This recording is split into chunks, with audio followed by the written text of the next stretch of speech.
Oi, gente, tudo bem? Passando aqui para ler para vocês, dessa vez, todo um capítulo desse livro aqui, Exercita-te na Piedade, de Jerry Bridges. Eu gostaria de compartilhar o capítulo que fala sobre paciência. Por quê? De todas as virtudes, que eu sei que preciso crescer em todas elas, absolutamente todas, estou muito distante do padrão de Deus. Talvez a paciência, ela seja a que eu esteja mais distante de alcançar esse padrão. Por quê? É interessante, não sei se vocês sabem, mas no grego são usadas duas palavras para definir paciência na Bíblia. Uma é uma paciência com relação às pessoas e outra é paciência com relação às circunstâncias. Eu tenho uma certa tolerância com relação às circunstâncias, porque eu sempre tive uma vida muito difícil, minha vida não foi fácil. Então, o termo grego que eu não sei pronunciar direito, tá, mas é hipomoné. Então, é paciência com relação às circunstâncias. Então eu tolero bem circunstâncias adversas e eu não, eu enfrento as dificuldades da vida com mais tranquilidade. Já com relação às pessoas, a Bíblia usa o grego, né, a língua grega usa um outro termo, que é a macrotimia ou macrotímia, não sei qual é a pronúncia correta. Então nessa, eu não nasci com esse com essa inclinação natural.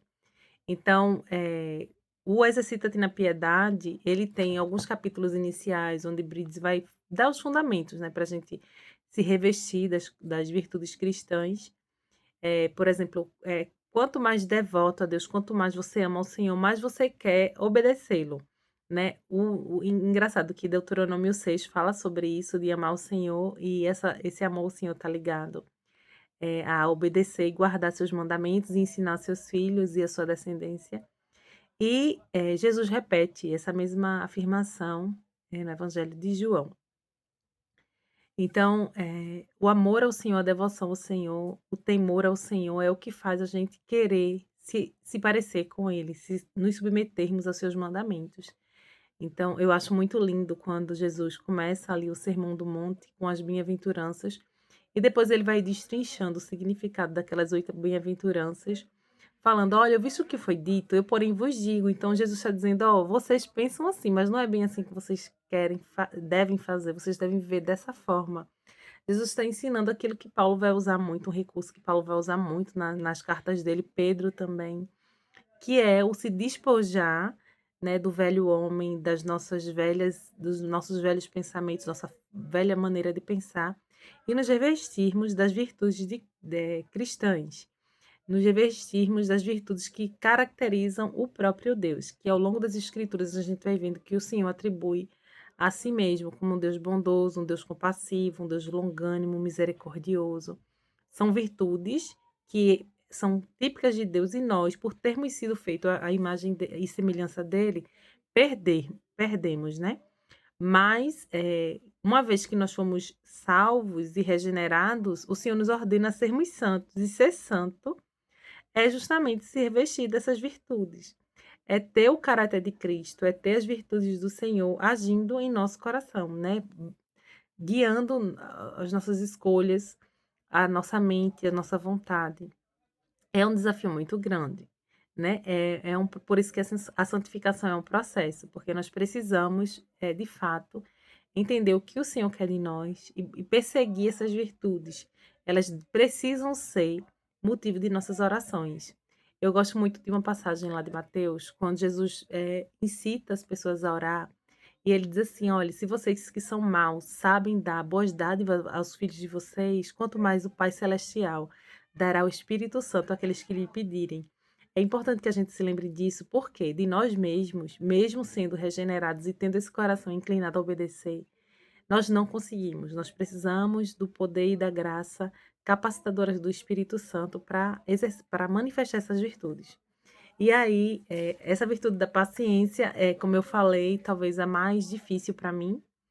Não sou uma pessoa naturalmente inclinada à paciência, embora eu não seja uma pessoa que vive gritando e tal, mas, eu acho que eu sou muito moralista, eu gosto de seguir regras, eu sempre fui assim, muito obediente, de não gostar de levar carão, de não gostar de levar reclamação.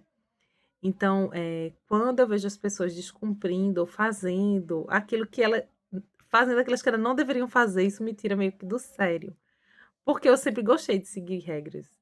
Então, o fato das pessoas não fazerem as coisas da maneira que deveriam, geralmente me deixa, chateada.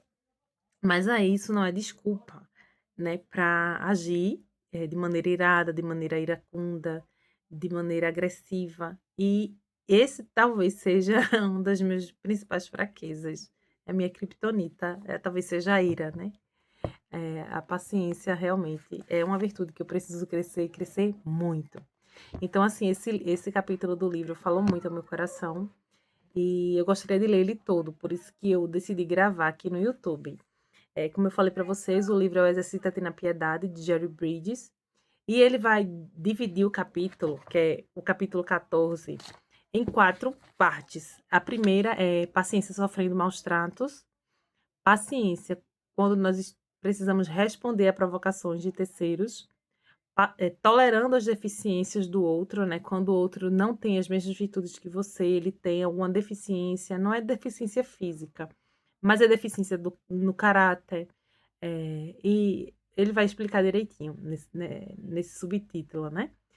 Esperando em Deus quando nós estamos lutando com o Senhor em oração e pedindo para que o Senhor haja em determinada situação e a gente precisa esperar, né? Então nós precisamos ser pacientes. E por fim, nós precisamos de paciência para perseverar na adversidade.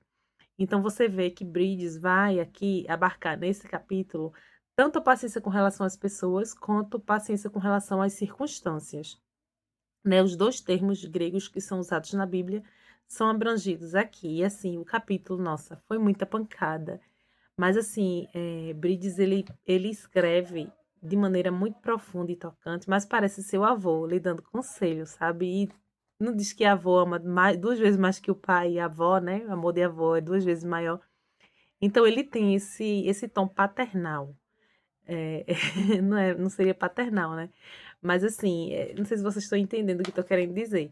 Ele tem essa amabilidade no ensino, então ele consegue provocar feridas profundas na nossa alma, mas são feridas que ao mesmo tempo nos curam, que nos fazem, nos querer nos aproximar do Senhor, quebrantam o nosso coração. Então assim, eu fui muito, muito, muito, muito tocada enquanto li esse capítulo. E eu espero que ele possa, de alguma maneira, também ser bênção na sua vida. Mas vamos lá, né? Vamos para o que interessa. Capítulo 14, Paciência, página 203 do livro Exercita-te na Piedade. Ele começa citando Colossenses 3, 12 e 13, que diz assim: Portanto, como povo escolhido de Deus, santo e amado, revistam-se de profunda compaixão, bondade, humildade, mansidão e paciência. Suportem-se uns aos outros e perdoem as queixas que tiverem uns contra os outros. Perdoem como o Senhor lhes perdoou. E ele começa: O caráter cristão é como uma peça de vestuário tecida de fios de cores e diferentes tonalidades. À distância, a vestimenta parece ser de uma só cor, mas um exame minucioso revela que foi necessária uma combinação de fios de variadas cores para produzir o efeito total. O observador casual não se interessa muito por esses vários fios. Ele observa e aprecia o efeito geral da veste. Mas o criador do tecido tem de considerar cada fio individualmente, assegurando-se de que as tonalidades e cores sigam corretamente o padrão do desenho. Alguns traços do caráter piedoso parecem misturar-se com os matizes de um fio numa vestimenta ou as cores de um arco-íris. A paciência ou longanimidade, por exemplo, tem um efeito muito semelhante ao da alegria e paz em nossas vidas. A palavra paciência, conforme a empregamos no linguajar cotidiano, no Novo Testamento, representa diversas e diferentes palavras. É usada para descrever uma reação piedosa a situações variadas. Essas diferentes palavras e usos fundem-se, produzindo uma qualidade global. O cristão verdadeiramente paciente deve manifestar paciência piedosa em todas as circunstâncias que a exigem. Assim como o desenhista e o tecelão de um belo tecido devem considerar cada fio em si, Também o cristão que deseja crescer em paciência deve dispensar atenção a cada faceta desta qualidade, conforme se aplica em sua vida. Então, primeiro aspecto é sofrendo maus tratos, como nós devemos reagir. Um dos aspectos da paciência envolve suportar o abuso. A resposta bíblica ao sofrimento nas mãos de outros chama-se longanimidade. E essa tradução talvez seja a que melhor descreve o seu significado. Este aspecto da paciência é a capacidade de sofrer por longo tempo sob os maus tratos de outro, sem que nos tornemos ressentidos ou amargos. As oportunidades de exercitar essa qualidade são numerosas. Vão desde injustiças maldosas até as brincadeiras aparentemente inocentes. Inclui ridículo, zombaria, insultos, censuras não merecidas, bem como franca perseguição. O cristão que é vítima de intrigas políticas no escritório ou da parte do poder organizacional deve reagir com longanimidade. O marido ou esposa crente, rejeitado ou maltratado pelo cônjuge incrédulo, precisa deste tipo de paciência. O apóstolo Paulo encareceu de modo especial a necessidade de longanimidade na vida da pessoa piedosa. Ele a menciona em sua primeira carta aos Coríntios, no rol de qualidades que caracterizam o amor, está lá em 1 Coríntios 13. Ele a inclui na relação de 9 traços que chama de fruto do Espírito, Galatas 5. Na carta aos Gálatas, que está lá na carta aos Gálatas, né? Gálatas 5.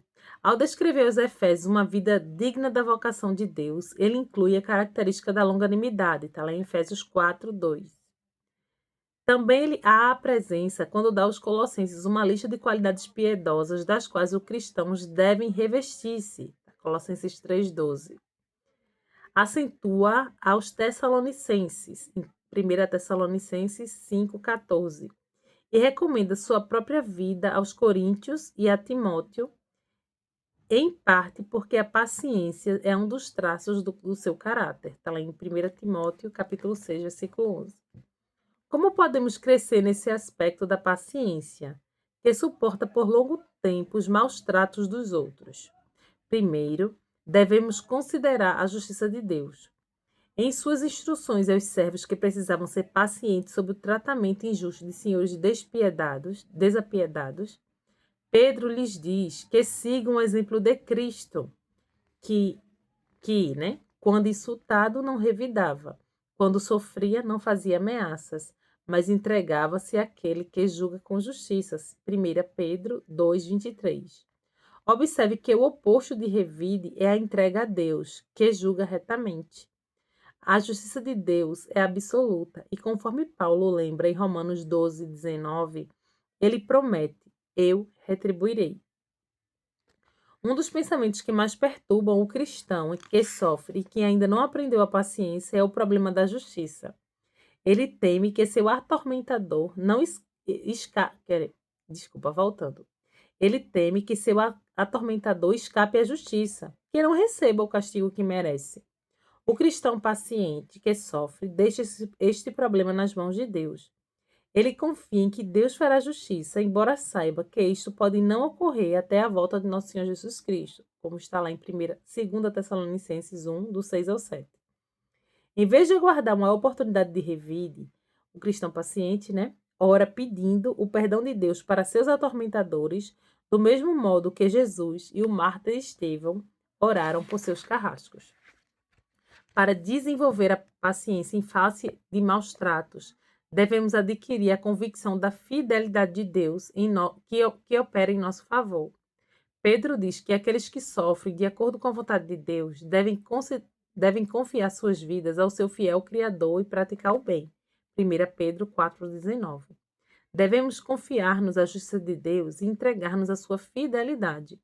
Deus não somente tratará com justiça, e oramos com misericórdia, nosso atormentador, ou seja, Deus tratará com justiça e nós devemos orar por misericórdia, mas também com fidelidade para conosco. José exemplificou esse exemplo de entrega à fidelidade de Deus. Depois de sofrer abuso por parte de seus irmãos, ele pôde lhes dizer: vocês planejaram mal contra mim, mas Deus o tornou em bem, para que hoje fosse preservada a vida de muitos. Está lá em Gênesis 50, 20. Deus pode tomar, e de fato toma, os atos deliberadamente maus de outras pessoas e os transforma em atos para o bem, tanto para nós como para os outros. A pessoa paciente sobre maus tratos infligidos por outros é aquela que, desenvolvendo tal confiança na sabedoria, poder e fidelidade de Deus, de boa vontade entrega sua situação nas mãos dele. Então, o segundo traço, a segunda circunstância que exige paciência de nós é para responder às provocações. Então, esse trecho do capítulo é respondendo às provocações. O aspecto da paciência que chamamos de longanimidade também é empregado para descrever a reação da pessoa piedosa a uma provocação. Emprego a palavra provocação para denotar as ações alheias que tendem a suscitar nossa raiva ou ira, que nos levam a perder as estribeiras. Diferente dos maus tratos infligidos por outros, que muitas vezes escapam ao nosso controle, a provocação encontra-nos numa posição em que podemos fazer algo a respeito. Ela pode vir na forma de contestação de nossa autoridade, da parte dos pais, de professores ou de supervisores no serviço, ou pode ser uma acutilada ou importunação. Seja qual for a forma, ela é quase sempre deliberada, e estamos em posição de revidar ou castigar na mesma hora e com severidade. Quando exercemos a paciência sob provocação, estamos imitando o próprio Deus. Em Êxodo 34, 6 e 7, Deus descreve a si mesmo como compassivo, que perdoa a maldade, a rebelião e o pecado. Diariamente, Deus suporta com grande paciência a provocação de homens pecaminosos, rebeldes, que desprezam sua autoridade, ignoram sua lei ou desdenham dela. E é a essas mesmas pessoas que Paulo dirige a pergunta: ou será que você despreza as riquezas de sua bondade, tolerância e paciência? Romanos 2,4. Desprezam não só a autoridade, mas também sua paciência. Não obstante, ou seja, apesar disso, Deus continua a mostrar as riquezas da sua paciência aos que menos merecem. O segredo da paciência sob provocação é buscar desenvolver o traço do caráter do próprio Deus, de ser compassivo. Tiago diz que o cristão deve ser tardio para irar-se, está lá em Tiago 1,19. Paulo diz que uma característica do amor é que ele não se ira facilmente, 1 Coríntios 13, 5. O melhor modo de desenvolver essa lentidão para irar-se é refletir frequentemente sobre a paciência de Deus para conosco. A parábola do servo incompassivo, lá em Mateus 18, do 21 ao 35, destina-se a ajudar pessoas, destina-se a nos ajudar a reconhecer a necessidade de paciência que temos para com os outros, reconhecendo a paciência de Deus para conosco. Nesta parábola, o servo incompassivo tinha uma enorme dívida com seu credor, com seu senhor. O rei da parábola, evidentemente, representa Deus, enquanto o servo endividado representa cada um de nós, em nosso relacionamento com Deus como pecadores. À medida que a parábola se desenrola, o primeiro servo recebe o perdão de sua enorme dívida. Mas logo depois de sair da presença de seu senhor, ele encontra um dos seus conservos que lhe devia uma importância quase insignificante e, com impaciência, exige o pagamento, chegando ao ponto de lançá-lo na prisão. Somos como o servo incompassivo quando perdemos a paciência sob provocação. Ignoramos a extrema paciência de Deus conosco. Disciplinamos nossos filhos com raiva, enquanto Deus nos disciplina com amor. Temos gana de castigar a pessoa que nos ofende, enquanto Deus está ansioso para nos perdoar. Fazemos questão de exercer nossa autoridade, enquanto Deus faz questão de exercer o seu amor. Esse tipo de paciência não ignora a provocação recebida, ela simplesmente responde aos provocadores de forma piedosa. Ela permite que controlemos o temperamento quando somos provocados e tentemos lidar com a pessoa e sua provocação de modo que tende a sanar as relações, em vez de agravar os problemas. Ela busca o máximo bem da outra parte, em vez da imediata satisfação de nossas próprias emoções eriçadas. A pessoa cujo temperamento é propenso a descontrolar-se deve exercitar a paciência sob provocação. Em vez de desculpar-se dizendo, eu sou assim mesmo, Ela deve admitir que seu temperamento impaciente é um hábito pecaminoso diante de Deus. Deve meditar muito sobre versículos como o Êxodo 34:6, 1 Coríntios 13:5 e Tiago 1:19. Também deve orar fervorosamente para que o Espírito Santo de Deus o transforme no íntimo. Deve pedir desculpas à pessoa a pessoa objeto de seu ímpeto toda vez que perder a calma. Isto ajuda a desenvolver a humildade e um senso de sua própria pecaminosidade diante de Deus. Por fim, não deve desanimar-se quando falhar. Precisa reconhecer que seu problema é tanto um hábito pecaminoso como o resultado de um temperamento. Os hábitos não se quebram facilmente e haverá fracasso. Mas, segundo as palavras de Provérbios 24:16, ainda que o justo caia 7 vezes, tornará a erguer-se. Terceiro ponto, tolerando as deficiências. É provável que muitos de nós tenhamos ocasião de mostrar paciência para com as faltas e fracassos de outros com maior frequência do que em relação aos maus tratos ou provocações que recebemos. As pessoas sempre se comportam de certas maneiras que, embora não dirigidas contra nós, afetam-nos, irritam-nos ou desapontam-nos. Pode ser o motorista do carro à nossa frente, que está dirigindo muito devagar, ou o amigo que se atrasou para o encontro, ou a falta de atenção de um vizinho. Na maioria das vezes, é a ação inconsciente de algum membro da família, cujo hábito irritante é aumentado pela estreita associação cotidiana. O tipo de paciência necessário para ignorar essas circunstâncias é o que se exige de nós, provavelmente com maior frequência no seio das nossas próprias famílias ou das comunidades cristãs. A impaciência com as falhas alheias muitas vezes tem suas raízes no orgulho. John Sanderson observa: dificilmente passa um dia sem que se ouçam observações zombeteiras de estupidez, do desajeitamento e da inércia dos outros. Tais observações se originam de um sentimento de que somos mais inteligentes ou mais capazes do que aqueles com os quais nos impacientamos. Mesmo que isso fosse verdade, Paulo diz em 1 Coríntios 4:7 que quaisquer habilidades que possuamos nos foram dadas por Deus. Esse texto diz assim: o que é que tu tens que não tenhas recebido?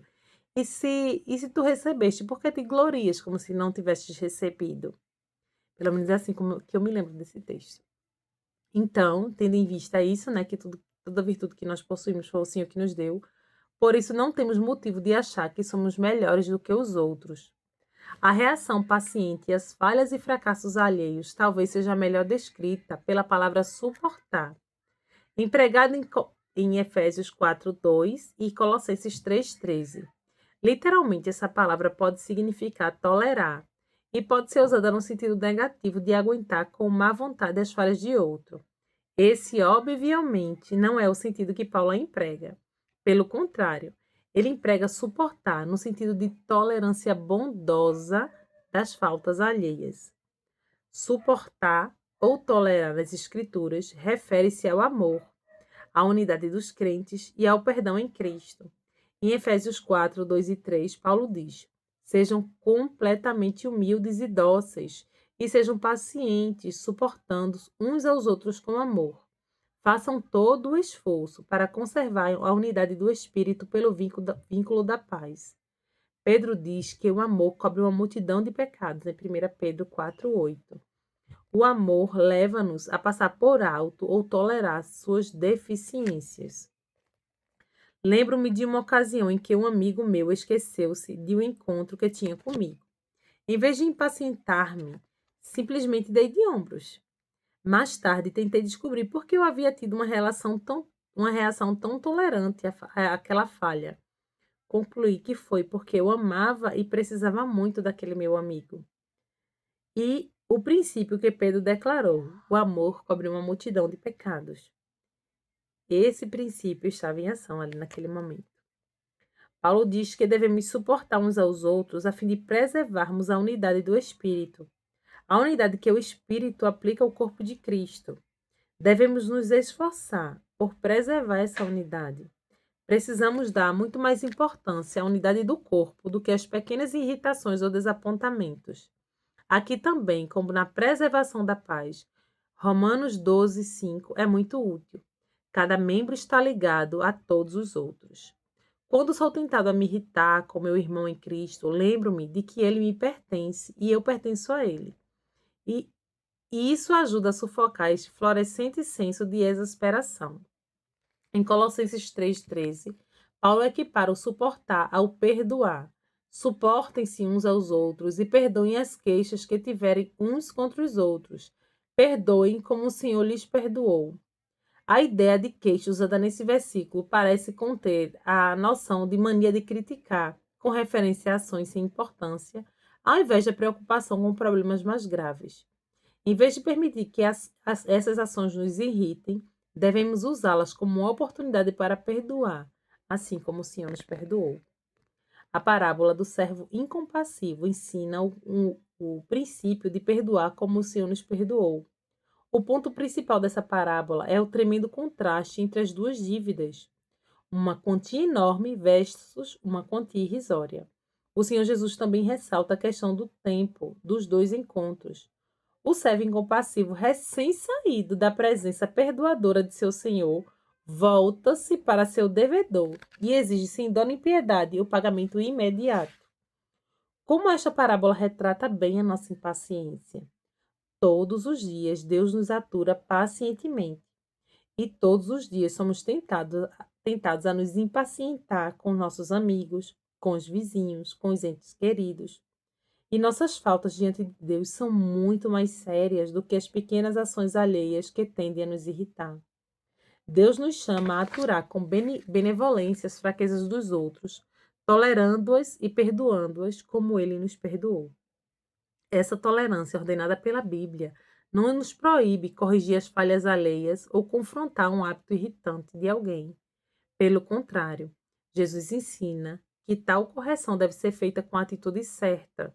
Não devemos querer tirar o argueiro, algum hábito ou falha irritante do olho do nosso irmão, enquanto não houvermos tirado primeiro a trave do nosso próprio olho.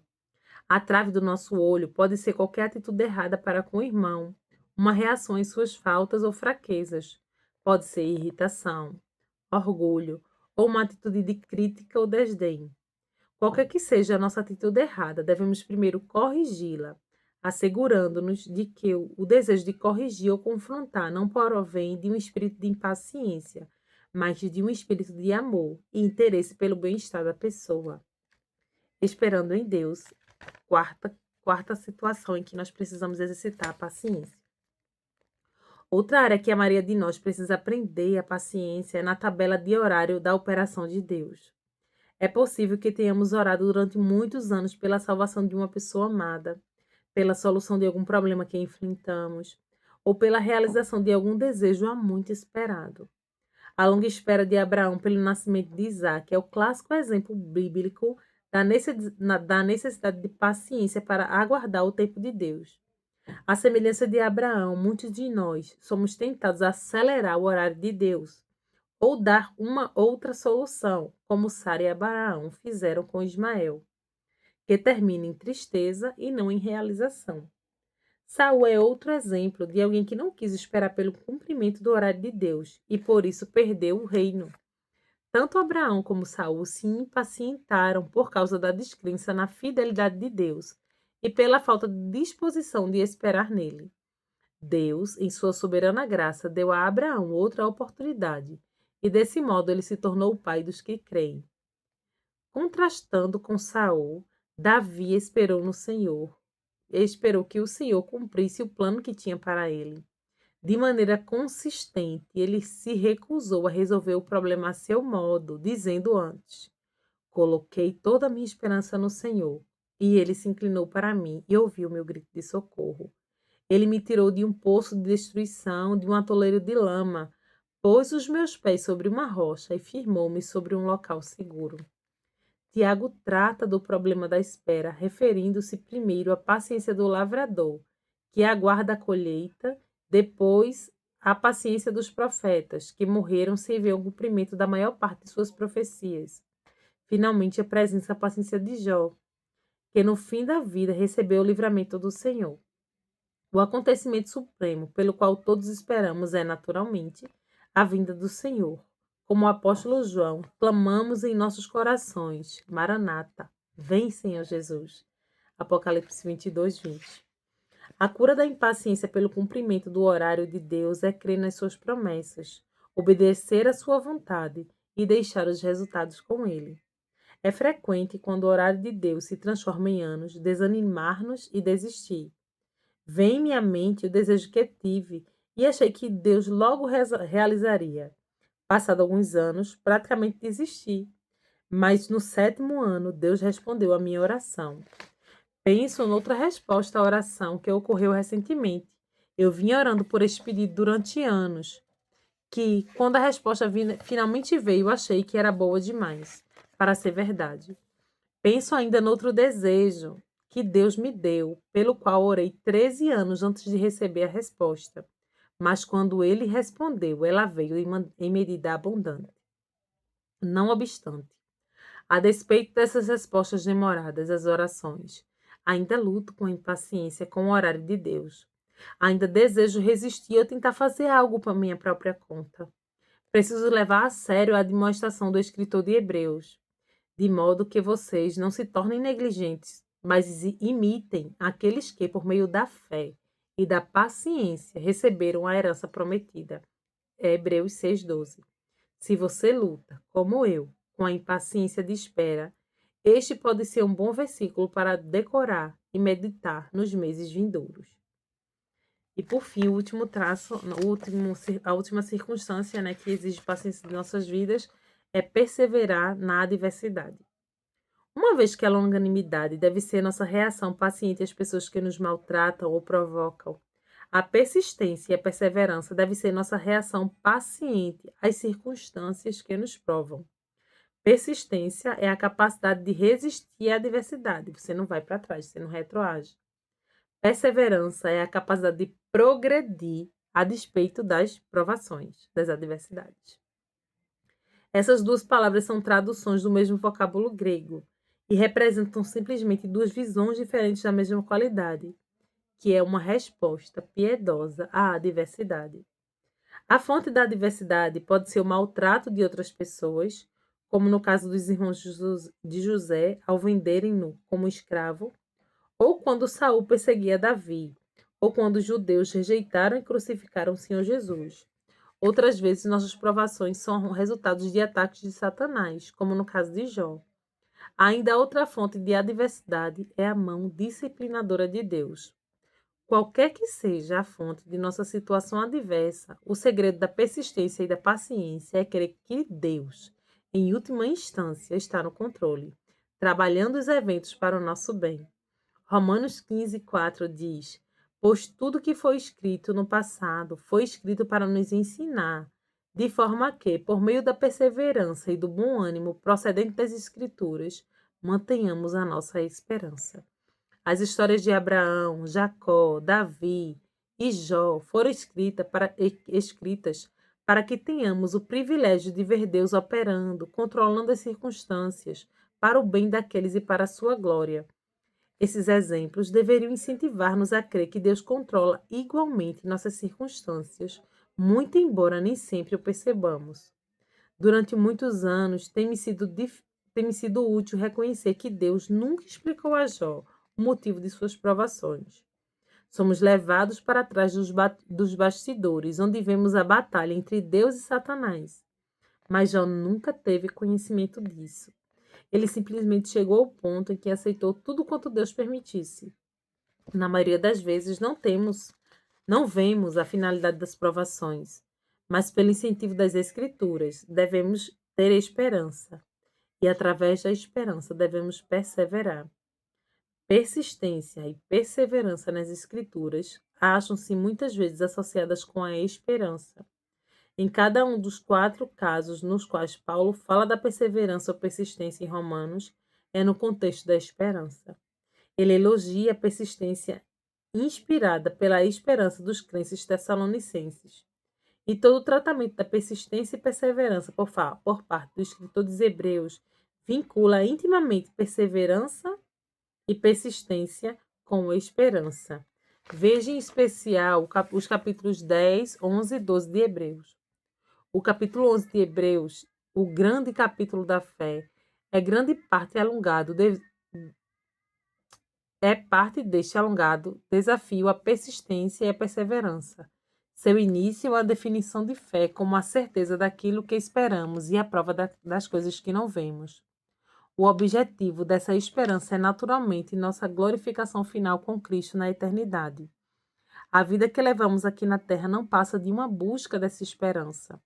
O escritor de Hebreus compara a uma corrida que deve ser realizada com perseverança. Nossa experiência cristã não é uma corrida de velocidade que logo termina. É uma corrida de distância que dura a vida toda. Ela demanda perseverança, porque a recompensa, que é o objeto da nossa esperança, está no futuro distante. Na Bíblia, persistência e perseverança também se acham com frequência associadas ao sofrimento. É possível que esta conexão não nos agrade, porque podemos recuar diante do sofrimento, mas temos que conviver com ele. A persistência só pode ser produzida sob tensão física ou espiritual. Na carta aos Romanos, Paulo diz que o sofrimento produz perseverança, está em Romanos 5:3. Tiago diz que as provações que provam nossa fé produzem perseverança, Tiago 1:3. Persistência e perseverança são qualidades que todos nós gostaríamos de possuir, mas detestamos passar pelo processo que as produz. É por isso que Deus é tão fiel em permitir ou trazer provações nas nossas vidas, muito embora preferíssemos evitá-las. Vemos assim que Deus usa o incentivo das Escrituras, a esperança final de nossa salvação final na glória e as provações que ele envia ou permite para produzir persistência e perseverança. Ele também opera diretamente em nosso coração. Paulo diz em Romanos 5:15, que Deus nos dá paciência e consolação. Sabemos, pelo versículo 4, que Deus usa as Escrituras, mas ele deve também trabalhar diretamente, tornando essas Escrituras significativas e aplicáveis a nós. Quando Paulo orou para que os colossenses estivessem em grande perseverança e longanimidade, ele contava com Deus para operar de modo direto no coração deles. Não podemos explicar este mistério direto no coração do crente, mas isso não o torna menos válido. A Bíblia apresenta a todo instante este ministério direto do Espírito de Deus. Veja, por exemplo, Romanos 8, 26 e 27, 2 Coríntios 1, 3 e 4 e Efésios 3, 16 ao 19. O fruto da paciência em todos os seus aspectos, longanimidade, persistência, perseverança, é um fruto muito intimamente relacionado com nossa devoção a Deus. Todos os traços de caráter da piedade crescem de nossa devoção a Deus, e nela tem seu fundamento. Mas o fruto da paciência deve originar-se dessa relação de um modo especial. Somente quando tememos a Deus é que nos submetemos às provações permitidas ou por Ele enviadas. É somente quando aprendemos em profundidade seu amor por nós em Cristo que encontramos coragem para suportá-las. As provações sempre mudam nosso relacionamento com Deus, levam-nos a Ele ou afastam-nos dele.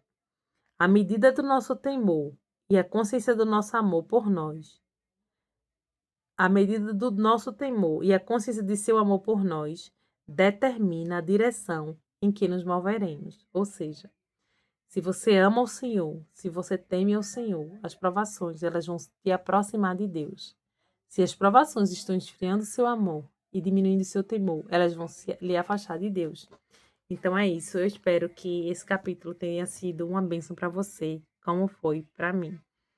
E eu vou mandar para algumas pessoas, né, para algumas amigas que eu tinha prometido que iria gravar.